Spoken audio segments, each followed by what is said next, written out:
మీ మాట వింటే నాకు కూడా భయం వేస్తుంది సార్. ఒకవేళ వాళ్ళు మన నోటిచ్చేస్తే? లేదు, అలా ఎన్నటికీ జరగదు. మన గెలుపుని ఖాయం చేసుకోవడానికి నేను ఒక ప్లాన్ ఆలోచించాను.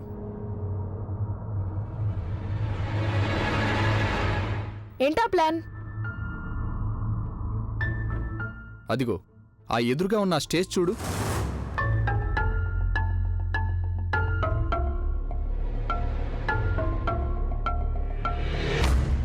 ఇప్పుడు ఇదే స్టేజ్ అనుకోండి. ఇదేమో దాని ఆధారం. ఈ ఆధారం ఈ తాడుతో కట్టి ఉంది.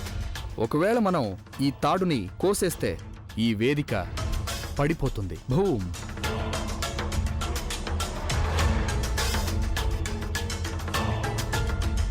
అప్పుడు అమ్మాయిలు భయపడిపోతారు.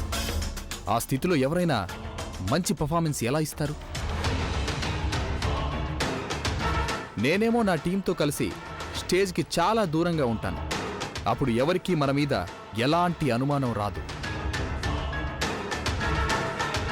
కానీ సార్, ఈ పని చేసేదెవరు?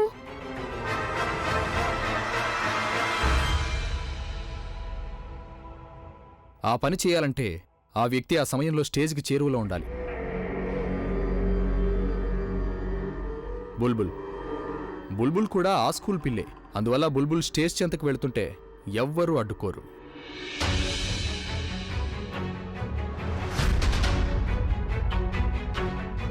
అందుకని ఈ పని నేను బుల్బుల్కి అప్పగిస్తున్నాను.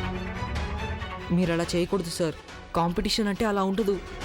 కానీ సార్, అది పడిపోయినందువల్ల అమ్మాయిలకేం దెబ్బలు తగలవు కదా? తగిలినా తగలవచ్చు, కానీ యూ డోంట్ వరీ, ఎవరికి ప్రాణాలు పోవు. ఇలాంటి పెద్ద పెద్ద కాంపిటీషన్లో చిన్న చిన్న యాక్సిడెంట్లు జరగడం మామూలే. అయినా ఇది కూడా ఒక పోరాటమేగా. ఈ పోరాటంలో నా టీం గెలుస్తుంటే చూడాలని నా కోరిక. ఇక నువ్వు నీ టీం ఓడిపోవాలని కోరుకుంటున్నావు కదా? మరి ఈ మాత్రం చేయక తప్పదు. మీరు చాలా తప్పు చేస్తున్నారు సార్. మనం గెలవడానికి వాళ్ళకంటే బాగా డాన్స్ చేయాలి మనం. కానీ వాళ్ళని ఓడించడానికి రూల్స్ అతిక్రమించకూడదు కదా. కానీ మీరు చేసేది అదే. వాళ్ళ డాన్స్ చెడగొడుతున్నారు. దానివల్ల వాళ్ళకి దెబ్బలు కూడా తగలొచ్చు. లేదు, అలా జరగడానికి వీలేదు. ఏం చేయను నేను? వెళ్ళి గంగకి చెప్పేనా? ఇప్పుడే వెళ్ళి చెప్పేస్తాను గంగకి.